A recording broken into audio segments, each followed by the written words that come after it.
बिस्मिल्लाहिर्रहमानिर्रहीम। Lecture 15 part B के साथ हाजिर हूँ, शकील अहमद। और यहाँ पे हम जो है अपना इंटर डोमेन राउटिंग प्रोटोकॉल देखेंगे इसमें, जिसका नाम हमने पिछले लेक्चर के एंड पे डिस्कस किया था कि this is BJP border gateway protocol. और जैसे कि हमने कहा था कि रिप जो है वो डिस्टेंस वेक्टर प्रोटोकॉल है और डिस्टेंस वेक्टर राउटिंग करता है। एंड जो हमने बात की थी ओएसपीएफ के लिए वो थी कि लिंक स्टेट राउटिंग प्रोटोकॉल है, जबकि जो बीजीपी है वो पाथ वेक्टर राउटिंग इस्तेमाल करता है। पाथ वेक्टर राउटिंग का अच्छा, जो पीछे दो हमने प्रोटोकॉल्स किए थे वो लीस्ट कॉस्ट की बेस पे थे, वो विद इन द डोमेन थे, लिहाजा हम उसके अंदर शॉर्टेस्ट पाथ इस्तेमाल करते हैं या लीस्ट कॉस्ट का रूल इस्तेमाल करते हैं कि अगर हम डिस्टेंस पे हैं तो मिनिमम नंबर ऑफ डिस्टेंस पे या हॉप्स पे जाएं, और अगर हम लिंक स्टेट पे हैं तो जो कॉस्ट ऑफ द लिंक है तो वो हम मिनिमम कॉस्ट पे करके जाएं। जब हम बीजीपी पे आते हैं तो बीजीपी बेसिकली आपके अपनी डोमेन या अपने ऑटोनोमस सिस्टम से बाहर जब आपको कांटेक्ट करना हो तो तब आप बीजीपी इस्तेमाल करते हैं। तो बीजीपी के इस्तेमाल में आप लीस्ट कॉस्ट के रूल को छोड़ देते हैं, बिकॉज समटाइम्स आपके लिए पाथ ज्यादा इंपॉर्टेंट होता है। आप सम नेटवर्क्स ऐसे होते हैं जिनकी तरफ से आप अपना जो है वो डाटाग्राम नहीं भेजना चाहते, तो लिहाजा आप इसके अंदर path is more important then the least cost. और इसमें हमें जो है बुनियादी तौर पे ये एक कॉम्प्लेक्स प्रोटोकॉल है और हम इसके वन बाय वन देखते हैं। रेफरेंस जो है इसका बेरोज फौजान की बुक है और उसका चैप्टर 20 है, जो कि ऑलरेडी हम पढ़ रहे हैं। तो हम लोग बीजीपी वर्जन 4 को देखते हैं, बीजीपी V4। बीजीपी V4 की हद तक यह कहा जा सकता है कि इंटर डोमेन राउटिंग प्रोटोकॉल में this is the only protocol, right. Within the domains या within the autonomous system हमारे पास रिप है, हमारे पास ओएसपीएफ है, हमारे पास आईजीआरपी है, ईआईजीआरपी है, आईएसआईएस है, इन लॉट ऑफ। और हर एक के अपने अपने मीट्रिक है। किसी के अंदर मीट्रिक हॉप काउंट है, किसी के अंदर मीट्रिक जो है वो लिंक स्टेट है, लिंक स्टेट के अंदर फिर किसी के अंदर कंजेस्शन है, किसी के अंदर बैंडविड्थ की अवेलेबिलिटी है, किसी के अंदर डिले का पैरामीटर इस्तेमाल होता है। तो there are the different metrics. लेकिन जब हम इंटर डोमेन पे आते हैं जिसमें कि हम अपने ऑटोनोमस सिस्टम से निकल के दूसरे ऑटोनोमस सिस्टम पे जा रहे हो, तो this is the only protocol, BGP or the border gateway protocol. हम उसके वर्जन 4 की बात कर रहे हैं और ये एक कम्प्लेक्स प्रोटोकॉल है, ये इंट्रा डोमेन प्रोटोकॉल है, सॉरी इंटर डोमेन प्रोटोकॉल है, जबकि इसी नेटवर्क के अंदर इंट्रा डोमेन राउटिंग प्रोटोकॉल में रिप, ओएसपीएफ, आईएसआईएस कोई भी चीज इस्तेमाल हो रही होगी। अच्छा, इसमें अगर आप इस वक्त एक डायग्राम को देखें तो इस डायग्राम को मैं थोड़ी देर के लिए जरा बड़ा कर लेता हूं। तो इसमें अगर आप देखिए तो पूरी हम जो आगे डिस्कशन करेंगे वो डिस्कशन इस बेस पे होगी कि हम लोग इसी नेटवर्क को ही लेके चलेंगे, राइट। तो तमाम डिस्कशन हम इसी की बेस पे करेंगे। इस पूरे डायग्राम के अंदर हमने देख रहे हैं कि there is the autonomous system number 1, autonomous system number 2, 3 and 4। अच्छा, हर ऑटोनोमस सिस्टम के अंदर डिफरेंट नंबर ऑफ राउटर्स हैं। मसलन अगर आप देखते हैं ऑटोनोमस सिस्टम नंबर 1 तो इसके अंदर 4 राउटर्स हैं, और ऑटोनोमस सिस्टम नंबर 2 के अंदर 1 राउटर है, और 3 के अंदर 3 राउटर्स हैं, और 4 के अंदर again there is only 1 router. तो इसमें अगर आप देखें तो ये ऑटोनोमस सिस्टम की जो हमने डेफिनेशन की थी, उस डेफिनेशन की बुनियादी बात यह है कि किसी एक ऑर्गेनाइजेशन या किसी एक कंट्रोलिंग अथॉरिटी के अंदर, इसका मतलब यह है कि अगर एक ऑटोनोमस सिस्टम नंबर 1 है और ऑटोनोमस सिस्टम नंबर 2 है, तो ऑटोनोमस सिस्टम नंबर 2 की कंट्रोलिंग अथॉरिटी डिफरेंट होगी, ऑटोनोमस सिस्टम नंबर 1 की कंट्रोलिंग अथॉरिटी डिफरेंट होगी।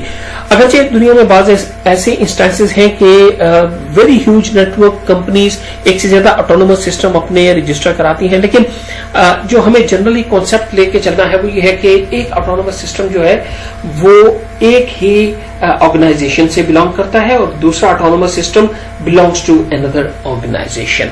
तो मैं वापस आता हूं, और इसमें अगर आप देखिए तो अगर हम हर डोमेन की बात करें, हर ऑटोनोमस सिस्टम की बात करें, तो वो अपने अंदर रिप, ओएसपीएफ कोई भी routing protocol with in the domain चला रहे होंगे।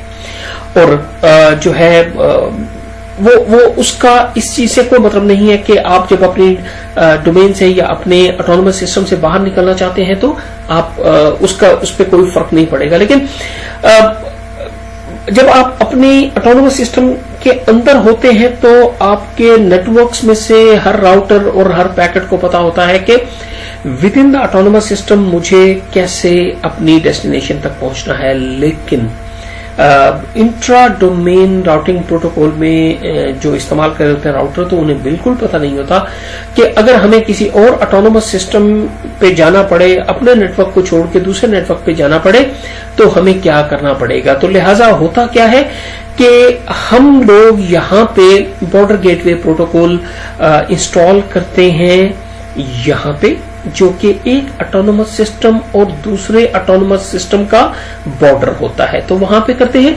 लेकिन सिर्फ इतना काफी नहीं होता, हमें जो है इसके लिए एक बॉर्डर गेटवे प्रोटोकॉल का एक जो वर्जन है, एक पोर्शन या एक वेरिएशन जो है वो है external BGP, eBGP, we call it eBGP, और वो हम करेंगे बिल्कुल बॉर्डर के ऊपर, राइट। और एक होगा इसका एक आईबीजीपी या इंटरनल बीजीपी, वो हम हर ऑटोनोमस सिस्टम के अंदर उसे इंस्टॉल करेंगे। और वो इसलिए होगा कि ऑटोनोमस सिस्टम के अंदर वाले राउटर पे जाने कि जब बाहर निकलना है तो कैसे निकलना है, राइट।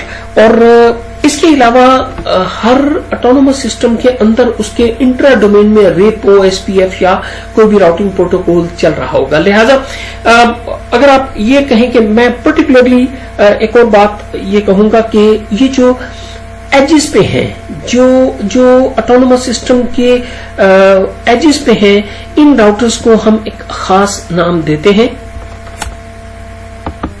इनको हम बीजीपी स्पीकर या पियर्स कहते हैं। तो जो एक बीजीपी स्पीकर होगा या पियर होगा तो वो एट ए टाइम कम से कम 3 प्रोटोकॉल्स उसके ऊपर रन कर रहे होंगे कम से कम, जिसके अंदर एक इंट्रा डोमेन होगा, वो रिप हो सकता है, ओएसपीएफ हो सकता है, और एक ईबीजीपी का प्रोटोकॉल रन कर रहा होगा और एक आईबीजीपी का। हम आईबीजीपी और ईबीजीपी के जो प्रोटोकॉल्स हैं वो चूंकि डिफरेंट काम कर रहे होते हैं, उनको अलग प्रोटोकॉल कहने की बजाय हम कहते हैं वो सेशंस होते हैं।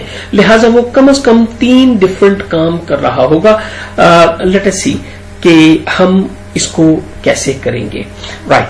तो हम नेक्स्ट स्लाइड पे जाते हैं। स्लाइड को जरा गौर से पढ़ लीजिएगा, और इसके अलावा बुक में ये जो चैप्टर है उसे आपको पढ़ के तो बहुत सारी चीजें वहां से देख लीजिएगा। जो डिस्कशन में मैं सारी बातें कह जाऊंगा, लेकिन तफसीलात वहां से आपको बहुत अच्छे तरीके से मिल जाएंगी।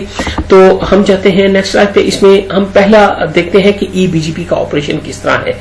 ईबीजीपी को हम कह सकते हैं it's a point two point protocol. मैं थोड़ा सा इस डायग्राम को बड़ा करके आपको दिखाता हूं। ईबीजीपी का जो सेशन है वो हर ऑटोनोमस सिस्टम के जो एजेस पे जो बीजीपी स्पीकर या बीजीपी पियर्स है वो दूसरे ऑटोनोमस सिस्टम के साथ एक सेशन एस्टेब्लिश करेंगे। मसलन हम सेंट्रली AS1 को अगर लेके चलें कि AS1 हमें एक मरकज में नजर आ रहा है, यहां से हम सारे रेफरेंसेस लेके चलते हैं। इसके अंदर जो राउटर 1 है, AS1 के अंदर जो राउटर 1 है वो एक बीजीपी स्पीकर या बीजीपी पियर है जो कि बाहर की दुनिया के साथ राब्ता करेगा AS1 का, और वो इस डायरेक्शन में AS2 के लिए स्पीकर बनाया गया है। तो वो एक बीजीपी सेशन AS2 के स्पीकर के साथ करेगा। इस सिचुएशन में AS2 की केस में सिर्फ एक ही राउटर है, पूरे ऑटोनोमस सिस्टम में एक ही राउटर है, तो ये इसके साथ एक सेशन एस्टेब्लिश करेगा और we call it a eBGP session. Okay, इसी तरह राउटर नंबर 4 जो है वो एक session, this is again a BGP speaker और द बीजीपी पियर, और ये एक AS4 के साथ एक एक्सटर्नल बीजीपी सेशन एस्टैब्लिश करेगा। और इसी तरह जो R2 है वो AS3 के साथ एक एक्सटर्नल बीजीपी सेशन एस्टैब्लिश करेगा। और जब ये सेशन एस्टैब्लिश कर लेंगे तो eBGP ऑपरेशन के अंदर इनकी जो टेबल्स अपडेट होंगी, मसलन जो एंट्री 1 है एट राउटर 1 वो कहेगी कि N1, आप देखिए कि N1 कहां पे है, N1 AS1 में है, N1, N2, N3, N4। अगर किसी को इनसे राब्ता करना हो, ये बाहर की दुनिया को वो बता रहा है, वो बाहर की दुनिया को बता रहा है कि अगर किसी को राब्ता करना हो N1, N2, N3, N4 के साथ, he should come to me router 1 and I am belonging to autonomous system number 1। अच्छा, इसी तरह जो सेशन R5 पे एस्टेब्लिश है वो क्या अनाउंस कर रहा है, वो कहता है कि किसी ने N8 पे या N9 के साथ राब्ता करना हो, he should come to the router 5 which belongs to AS2। इसी तरह अगर आप यहाँ पे 5 में देखें तो 5 का जो eBGP सेशन है वो कह रहा है कि अब चूंकि ये स्पीकर AS1 का है फॉर दिस डायरेक्शन, लिहाजा ये इसको बता रहा है कि N1, N2, N3, N4 ये बिल्कुल वही बातें हैं जो R1 ने कही थी AS2 को। तो ये AS4 को कह रहा है कि अगर तुम्हें N1, N2, N3, N4 के साथ राब्ता करना हो तो come to me, I am a router 4 and I belong to AS1। इसी तरह R9 उसको कह रहा है कि N13, N14 और N15 के लिए I am router number 9, I am the speaker of the AS4। And same is the situation here कि सेशन नंबर 3 के साथ R2 वो सारे वही बातें कर रहा है जो R1 और R4 ने कही, और उन्होंने कहा कि जी आई बिलोंग टू AS1 और N1, N2, N3, N4 के साथ राब्ता करना हो जस्ट कम टू मी। ये बता रहा है AS3 को, और AS3 उसे बता रहा है कि अगर तुम्हें N10, N11 और N12 की तरफ जाना हो तो I am R6 and I am the speaker of the AS3। तो ये इस तरह से ये सारी बात हो जाएगी। अच्छा, अब हम थोड़ा सा देखते हैं कि BGP is a kind of point two point protocol, और ये अपना TCP के ऊपर कनेक्शन एस्टैब्लिश करता है। TCP कनेक्शन का मतलब ये कि it's connection oriented, it's guaranteed, it's reliable. The two routers that run on the BGP processes are called the BGP peers are the BGP speakers। जैसे हमने कहा कि हमारे पास R1, R4, R2, AS1 के अंदर स्पीकर्स हैं, इसी तरह AS2 के अंदर जो स्पीकर है वो R5 है, but it is the only router. जबकि अगर हम AS3 की बात करें तो इसके अंदर 3 राउटर्स हैं, लेकिन जो स्पीकर है वो R6 है। तो मजीद इसे देखेंगे तो the router that are eligible in our example are this, ये वही चीज के R1 और R5 का एक सेशन एस्टेब्लिश है, और R4 और R9 का सेशन एस्टेब्लिश है, और R2 और R6 के दरमियान जो है वो सेशन एस्टेब्लिश है, और वो हर कोई अपने अपने फिजिकल नेटवर्क्स के बारे में बता रहे हैं, और ये जो हम कनेक्शन एस्टेब्लिश करते हैं we call it a session. अच्छा, eBGP सेशन हो गया, बाहर की दुनिया के लोगों के साथ इन्होंने राब्ता कर देना है। इसी तरह एक iBGP का या इंटरनल सेशन भी होगा ताकि ये राउटर्स भी जान सके, मसलन इस राउटर को ये नहीं पता, इसको ये तो पता है कि AS4 की तरफ जाना हो तो ठीक है, आई एम फाइन, लेकिन इसे ये नहीं पता कि AS2 की तरफ कैसे जाया जाएगा और AS3 की तरफ कैसे जाया जाएगा। लिहाजा एक सेशन एस्टैब्लिश होगा इंटरनली अंदर, हर एक के अंदर। हाँ, जो ऑटोनोमस सिस्टम सिर्फ एक राउटर का है तो उसके अंदर हमें इंटरनल BGP सेशन की जरूरत नहीं होगी, लेकिन जिसमें एक से ज्यादा राउटर होंगे वहां इंटरनल BGP सेशन भी हम एस्टैब्लिश करेंगे। लेट अस सी कि उसका operation of the internal BGP क्या होगा। इंटरनल BGP के सेशन में मैं इसे डायग्राम को थोड़ा सा बड़ा कर लेता हूं, तो आप देखिए कि वही नेटवर्क है, और इसके अंदर अगर आप देखिए कि R1 जो AS1 के अंदर है उसने एक सेशन एस्टेब्लिश किया है R4 के साथ, और N1 के मैसेज में वो कह रहा है कि अगर किसी को N8 और N9 में जाना है तो आप देखिए, अगर आप डायग्राम में देखें तो N8 और N9 कहाँ है, N8 और N9 यहाँ AS2 में है। लिहाजा वो कह रहा है कि जिसने भी AS2 की तरफ जाना हो he should come to me। N8 और N9 के लिए मैं R1 हूं जो कि आपको पाथ देगा फ्रॉम AS1 टू AS2। इसी तरह 2 पे देखिए, 2 का मैसेज R4 की तरफ से सबको गया है, तमाम राउटर्स को, इंटरनली सारे राउटर्स को वो मैसेज भेज रहा है। वो R4 मैसेज भेज रहा है कि अगर किसी ने M13 जो कि AS4 में है, M13, N14 और N15 में जाना है तो I am the router 4 of the AS1 और मैं AS4 और AS1 के दरमियान मैं आपको पाथ प्रोवाइड करूंगा कि AS4 में जाने के लिए everybody should come to me. अब ये अंदर सबको बता रहा है, ठीक है। इसने बाहर को बताया था कि कौन कौन से नेटवर्क के लिए तुम मेरे पास आओगे, और अंदर के नेटवर्क में सबको बता रहा है कि अंदर भी सबको बता रहा है कि मैं बाहर की दुनिया में किस किस के साथ लिंक हूं, ठीक है, इंटरनल BGP सेशन में। इस तरह 3 जो है वो R2 पे है और वो कह रहा है कि अगर किसी ने जो यहाँ N10, N11 और N12 है, अगर किसी ने उनके साथ राब्ता करना है तो मेरे नेटवर्क के लोगों मेरे पास आना और मैं तुम्हें AS1 से AS3 के दरमियान पाथ प्रोवाइड करूंगा। सिमिलरली जो सेशन 4 है, इंटरनल BGP सेशन 4, वो R6 AS3 के अंदर है। वो कह रहा है कि जिसने N1, N2, N3, N4 में जाना हो, I am the one who is basically working between AS3 and AS2, right. हाँ, इसे अभी कुछ और बातें भी करना है, राइट। लेकिन आप ये देखिए कि AS3, AS2 और AS4 के अंदर चूंकि एक ही राउटर है तो इंटरनल BGP सेशन की जरूरत हमें नहीं है, ठीक है। तो R1 ने अंदर के तमाम राउटर्स को बताया, R2 ने तमाम राउटर्स को बताया, R3 चूंकि पीयर नहीं है तो वो नहीं बता रहा, R4 is a peer, the speaker, तो वो भी सबको बता रहा है। अच्छा, अब eBGP और iBGP सेशन दोनों एस्टेब्लिश हो गया। यहाँ पे जो डॉटेड हैं वो iBGP के सेशंस हैं और जो सॉलिड हैं these are the eBGP sessions, right. तो हम आगे चलते हैं। अब हमारे iBGP सेशन और eBGP सेशन दोनों जब एस्टेब्लिश हो जाते हैं तो हमारे पास जो फाइनल सिचुएशन बन रही है, I am coming to it. इनमें से आप देखिए कि ये वाली डायग्राम एक्चुअल नेटवर्क है, राइट। इसको हम पहले भी देख चुके हैं। ये eBGP का सेशन है, हम इसे भी डिस्कस कर चुके हैं। This is the iBGP session and we have discussed this one as well. अब हम देखते हैं कि इसकी बुनियाद पे हमारी जो टेबल्स फाइनल हुई तो वो फाइनल क्या हुई। मैं अगर इसको थोड़ा सा छोटा कर लूं,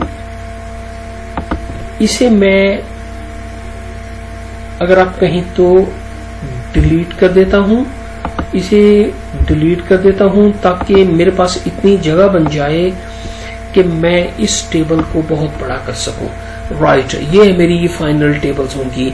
जो फाइनल टेबल मुझे मिलेगी वो क्या कह रही होगी कि R1 के ऊपर जो पाथ टेबल होगा, this is R1, this is R1। R1 कह रहा है कि मैं AS1 और AS2 के दरमियान मैं पाथ हूं, राइट। AS1 और AS2 के दरमियान मैं पाथ हूं और मेरे थ्रू तुम लोग N8 और N9 को राब्ता कर सकते हो, राइट।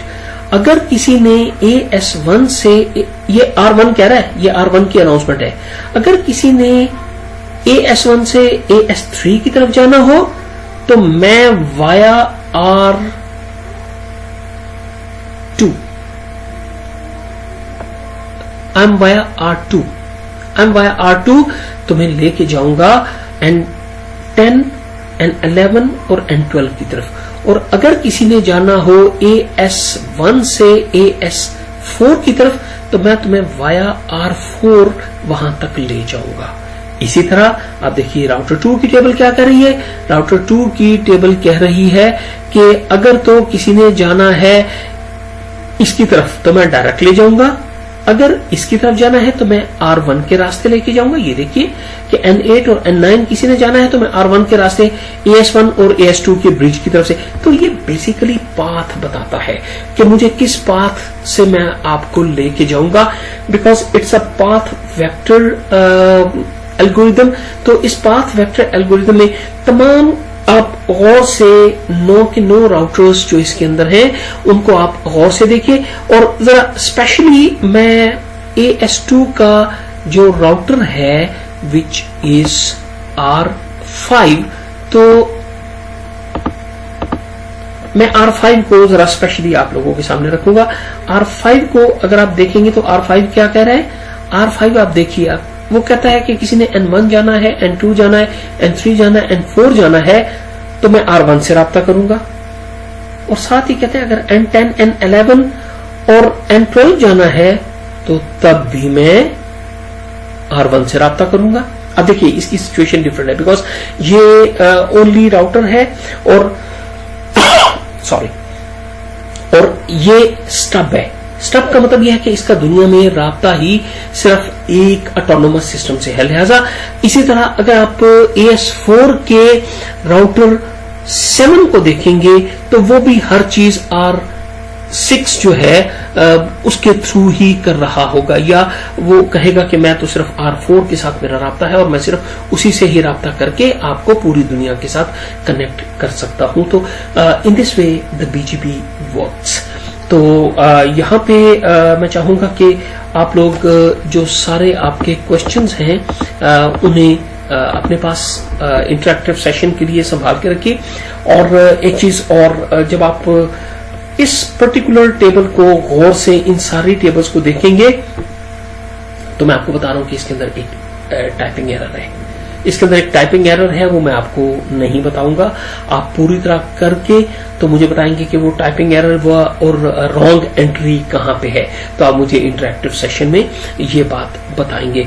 तो हम हमारे सारे राउटिंग प्रोटोकॉल्स जो है वो खत्म हुए और हम अब 4th लेयर या ट्रांसपोर्ट लेयर की तरफ मूव करते हैं। This is very important but we have a very small time left with us, तो मैं ट्रांसपोर्ट लेयर को स्टार्ट करता हूं। जी, ट्रांसपोर्ट लेयर की तरफ आते हैं। ट्रांसपोर्ट लेयर की लोकेशन अगर आप देखते हैं तो TCP/IP प्रोटोकॉल सूट में transport layer is between network layer and the application layer. अच्छा, एप्लीकेशन लेयर के ये बिल्कुल साथ अटैच्ड है। इसको खासा इसलिए ट्रांसपोर्ट लेयर जो है उसके ऊपर इसकी बहुत ज्यादा जिम्मेदारी होती है, क्योंकि application layer acts like a boss, और ट्रांसपोर्ट लेयर के पास वो सारे फंक्शन जो नीचे कहीं भी परफॉर्म हो रहे होते हैं, तकरीबन उन सब का कोई ना कोई काम इसे भी करना पड़ता है। जैसे जब आप देखेंगे तो आपको ट्रांसपोर्ट लेयर 2 जैसे सारे जॉब्स करती नजर आएगी, बिकॉज हो सकता है कि नीचे लेयर 2 के अंदर आपने बहुत सारी जॉब्स छोड़ दी हों। जैसे मैंने कहा था कि जब हम पॉइंट टू पॉइंट प्रोटोकॉल पे होते हैं तो हम एरर करेक्शन का काम छोड़ देते हैं, राइट। अगर नीचे लेयर 2 के अंदर आपने पॉइंट टू पॉइंट प्रोटोकॉल रखा हुआ है तो फिर ट्रांसपोर्ट लेयर को एरर करेक्शन का काम करना पड़ेगा या ऊपर एप्लीकेशन लेयर से रिक्वेस्ट करना पड़ेगी। But application because it's a boss, वो क्या करता है कि अपना जितना डाटा होता है वो पुश कर देता है ट्रांसपोर्ट लेयर की तरफ। अब ट्रांसपोर्ट लेयर के ऊपर बहुत सारी जिम्मेदारियां हैं।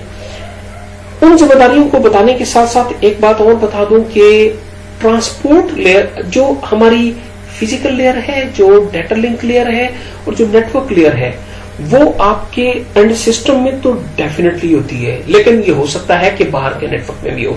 जैसे कि राउटर जो है वो पूरी दुनिया में फैले होते हैं, लेकिन ट्रांसपोर्ट लेयर जो है वो सिर्फ एंड सिस्टम की इस्तेमाल होगी। याद रखिए, ट्रांसपोर्ट लेयर सिर्फ एंड सिस्टम की इस्तेमाल होगी, राइट।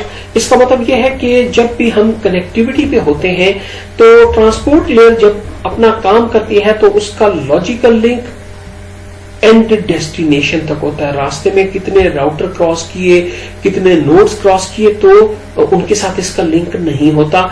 ये बिल्कुल एंड डेस्टिनेशन वाले प्रोसेस के साथ इसका जो है वो लिंक होता है, लॉजिकली कनेक्ट होता है।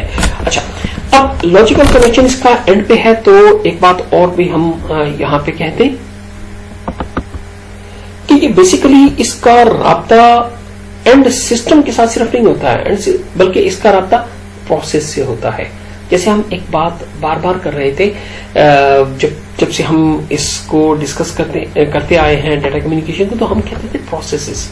जैसे कि अगर आप अपने लैपटॉप को ऑन करके बैठे हैं और आपने ईमेल भी खोली हुई है, आपने यूट्यूब के चैनल भी खोला हुआ है, और आपने ब्राउजिंग भी कर रहे हैं, और आपने कोई डाउनलोडिंग भी किसी बुक की या टेक्स्ट की कर रहे हैं, या आप वीडियो क्लिप की डाउनलोडिंग कर रहे हैं, तो आप ये देखते हैं कि हर काम अपनी अपनी जगह पे हो रहा होता है। तो वो क्या ऐसा प्रोसेस है कि जिसके तहत हर चीज अपनी जगह बिल्कुल फिट होके और ठीक तरीके से आती है? कभी आपकी ईमेल जो है वो YouTube में अपीयर नहीं होती, या इसी तरह आपका जो वीडियो क्लिप है वो अपनी प्रॉपर जगह पे डाउनलोड होके आएगा। तो ये सारे काम कौन कर रहा होता है? ये ट्रांसपोर्ट लेयर कर रही होती है। तो ट्रांसपोर्ट लेयर में होता क्या है कि अंदर हमने मल्टीपल जितने भी प्रोसेसेस नेटवर्किंग के हवाले से खोले होते हैं, तो ये हर प्रोसेस को एक पर्टिकुलर एड्रेस दे देता है। ये इसकी बहुत इंपॉर्टेंट जॉब है। अगर मैं ये कहूं कि ट्रांसपोर्ट लेयर में सिर्फ यही एक चीज हो कि वो जो है वो प्रोसेस को जो नंबर एलोकेट करती है, जो पोर्ट नंबर एलोकेट करता है, तो ट्रांसपोर्ट लेयर का वेरी वेरी बेसिक फंक्शन यही मुकम्मल हो जाता है, राइट। बाकी सारी चीजें हम देखेंगे कि इनमें से एक यूडीपी होगा और एक टीसीपी है। दो प्रोटोकॉल ट्रांसपोर्ट लेयर के अंदर हमारे काम करते हैं। जो टीसीपी है वो कनेक्शन ओरिएंटेड होगा, गारंटीड होगा, और बहुत सारे प्रोसेसेस कर रहा होगा, जबकि यूडीपी जो है वो सिर्फ एक ही काम कर रहा होगा। वो सिंपल है, उसका ओवरहेड भी बहुत छोटा है, वो सिर्फ और सिर्फ एक काम कर रहा है, और उसका सिर्फ एक काम जो है वो ये है कि वो प्रोसेस नंबर या पोर्ट नंबर एलोकेट कर रहा है। क्योंकि ट्रांसपोर्ट लेयर क्वालिफाई ही इसी बात पे करती है कि वो ट्रांसपोर्ट लेयर है जब वो अपना कोई पोर्ट नंबर एलोकेट कर सके। तो मजीद हम इस पे जो बात करेंगे वो ये है कि हमने देखा कि layer 2 hop to hop communication, layer 3 if you recall हमने कहा था कि जो होस्ट टू होस्ट कम्युनिकेशन है, आपका जो लैपटॉप है उससे लेके तो एंड सर्वर तक, या एंड सर्वर से आपके लैपटॉप तक होस्ट टू होस्ट कम्युनिकेशन है। और जो ट्रांसपोर्ट लेयर है that is a process to process communication, means आपके लैपटॉप में उस पर्टिकुलर प्रोसेस को वो कनेक्ट करता है जिस सर्वर से आप कनेक्टेड हैं उसके उस पर्टिकुलर प्रोसेस के साथ, क्योंकि वो सर्वर भी बहुत सारे प्रोसेसेस कर रहा होगा, राइट। तो आप क्या करते हैं कि एक प्रोसेस से प्रोसेस को जब आप कनेक्ट करते हैं, यहाँ पे हम ट्रांसपोर्ट लेयर की अगर कोई सिंगल लाइन में डेफिनेशन पे तो हम कहते हैं प्रोसेस टू प्रोसेस कम्युनिकेशन। और प्रोसेस टू प्रोसेस कम्युनिकेशन के लिए हम पोर्ट नंबर एलोकेट करते हैं, क्योंकि हम हर प्रोसेस को पहचानते उसके पोर्ट नंबर से हैं। तो हम इसके अंदर पोर्ट एलोकेशन इसको क्या दें, जो ट्रांसपोर्ट लेयर का बेसिक फंक्शन है, very very basic function, just to qualify to be called as the transport layer, हम उसे प्रोसेस टू प्रोसेस कम्युनिकेशन क्या दें, या हम ये कह दें कि पोर्ट नंबर की एलोकेशन। तो अभी तक हम कितने एड्रेसेस हम पढ़ चुके हैं? हम पढ़ चुके हैं मैक एड्रेस जो लेयर 2 पे होता है, राइट, और हम पढ़ चुके हैं आईपी एड्रेस जिसको कि हमने कहा कि this is a logical address और ये लेयर 3 पे होता है।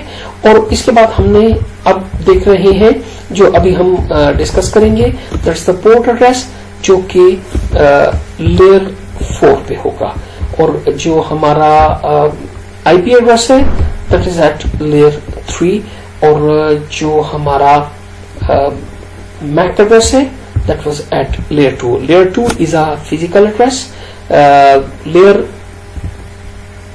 3 का IP address is a logical address. ये फिजिकल एड्रेस है, ये लॉजिकल एड्रेस है, और ये एक पोर्ट एड्रेस जो है वो हमारे प्रोसेस का एड्रेस है। इसके अलावा एक यूआरएल को भी हम कह सकते हैं, ये चौथी टाइप का एड्रेस है। तो लेकिन बुनियादी तौर पे हम ज्यादा इंटरेस्टेड होंगे जब हमारे पास 3 कहा जाएगा, तो फिर यूआरएल शायद उसका हिस्सा ना हम कहें। तो लेयर 2, लेयर 3 और लेयर 4 पे हम ये एड्रेसेस इस्तेमाल करते हैं। देखिए यहाँ पे एक डायग्राम है जो ये दिखा रही है कि हम अगर क्लाइंट और सर्वर के दरमियान कम्युनिकेशन करते हैं, और ये एक्चुअली 4 डिफरेंट प्रोसेसेस खोल के बैठा है, तो नेटवर्क तो इस सर्वर तक छोड़ देगा। अब सर्वर के अंदर वो कहाँ पे पहुंचना है, क्योंकि हमें इनकम्प्लीट डिलीवरी नहीं चाहिए, हमें प्रोसेस के लेवल की डिलीवरी चाहिए।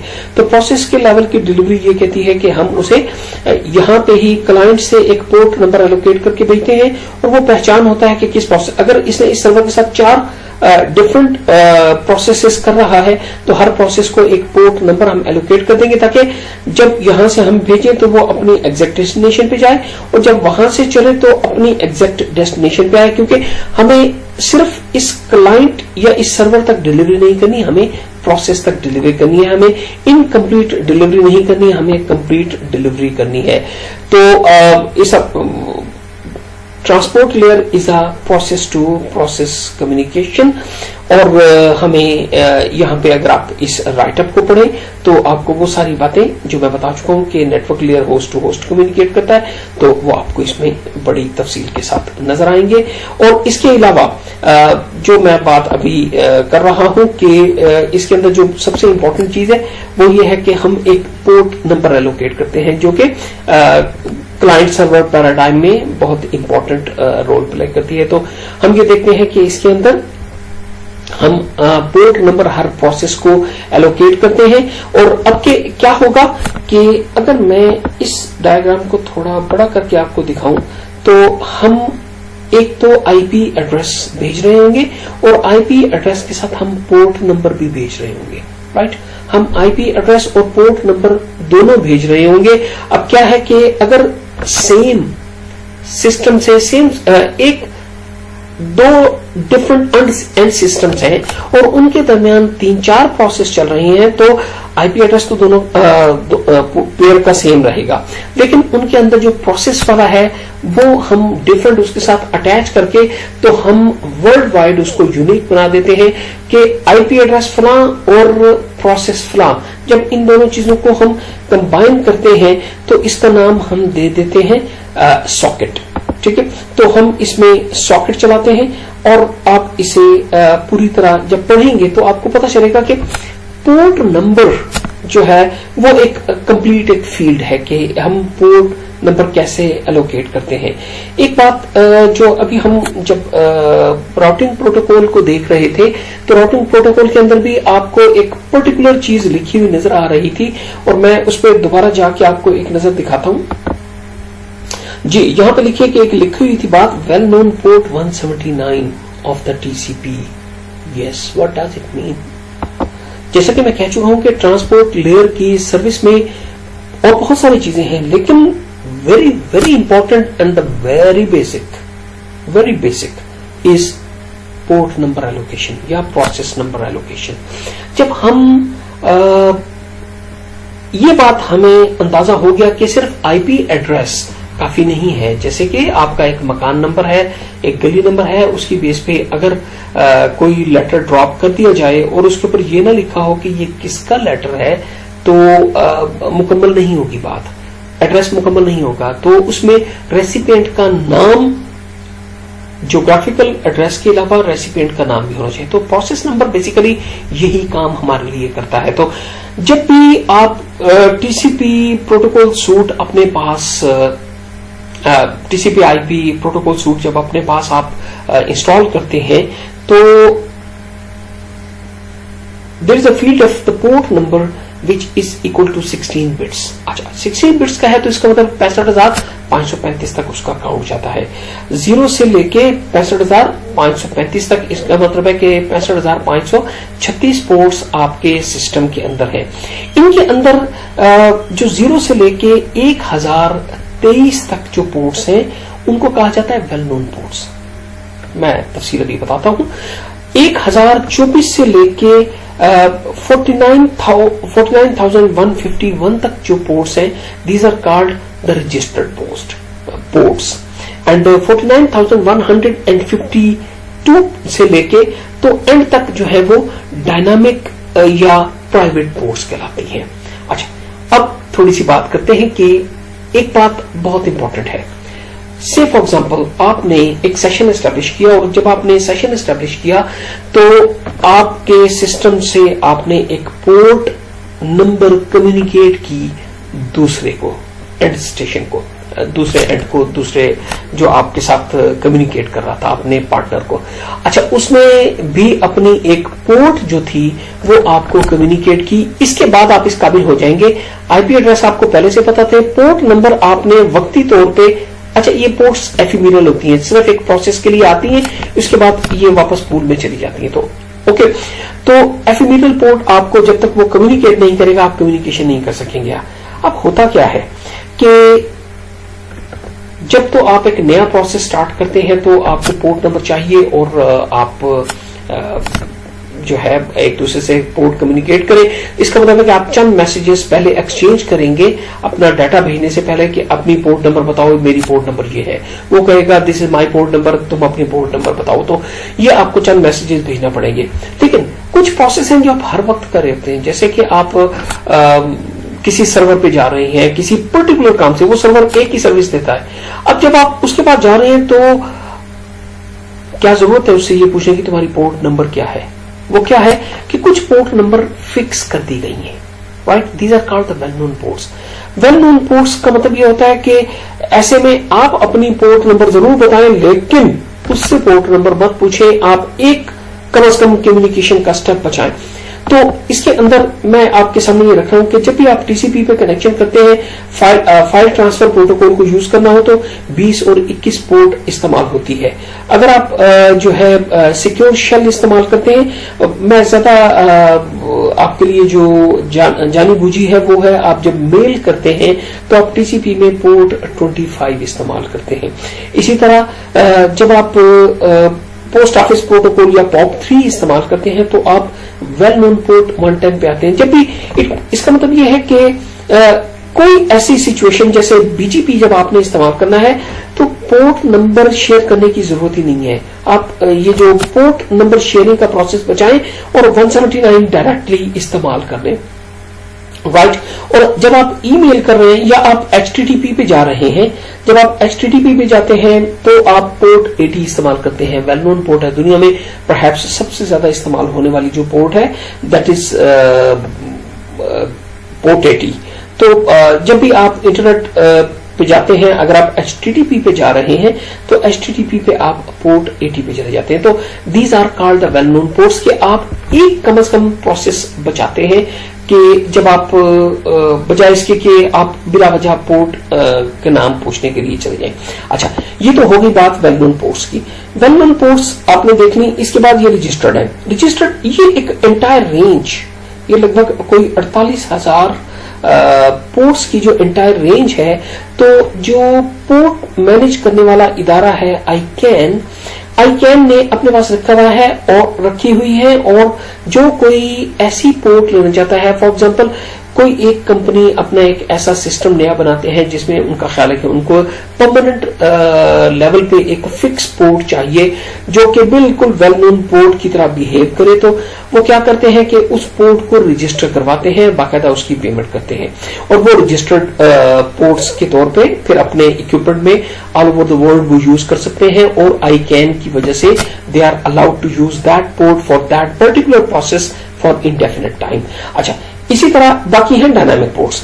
जब आप कोई भी एक सेशन एस्टेब्लिश करते हैं तो आप 49,152 से लेके 65,535 के डायनामिक पोर्ट है। ये आप दिन में हर 5वें मिनट पे जो एक नया काम इंटरनेट के साथ कर रहे थे, ये इस पूल में से एक पोर्ट उठाता है और उस पोर्ट के साथ ये जो है ना वो आपकी कम्युनिकेशन कराता है। जैसे आप उस प्रोसेस को फर्ज कीजिए कि आपने जंग अखबार खोला तो उसने एक पोर्ट का नंबर उठाया, फॉर एग्जांपल वो 49,160 थी, वो उठाया। जैसे ही आपने अखबार की 2 खबरें पढ़ी उसके बाद बंद कर दिया, ये पोर्ट वापस चली गई पूल के अंदर, प्रोसेस खत्म हो गया। ये एफिमेरल पोर्ट्स है, ठीक है। एफिमेरल पोर्ट्स या जिन शॉर्ट लिव्ड या बहुत थोड़ी जिंदगी के लिए जो जस्ट एक प्रोसेस करती है, वो प्रोसेस 1 सेकंड का भी हो सकता है, वो 1 घंटे का भी हो सकता है, लेकिन उसके बाद वो खत्म हो जाता है। मतलब with in 1 session of the internet IP address आपका तकरीबन वही रहता है पूरे सेशन में, लेकिन उस दौरान आप जितनी जगह ब्राउजिंग के लिए जाते हैं, जितने नए प्रोसेस करते हैं, आप कभी कोई एक साइट खोलते हैं, कभी दूसरी साइट खोलते हैं, उसे बंद करते हैं, तो इस दौरान आप हर दफा एक नई पोर्ट लेके तो अपने उसी आईपी एड्रेस के साथ अटैच करके अपनी सॉकेट बना के तो आप चला रहे होते हैं। तो इसका मतलब यह है कि आप आईपी एड्रेस और पोर्ट का एड्रेस इसको मिला के एक सॉकेट जो बनाते हैं, तो सॉकेट से आपकी चीज यूनिक हो जाती है इन द वर्ल्ड। जैसे आपने फर्ज करें कि एक पर्टिकुलर स्टेज पे आप इंटरनेट के साथ कनेक्टेड है और आपका जो आईपी एड्रेस है वो 200.23.56.8 है।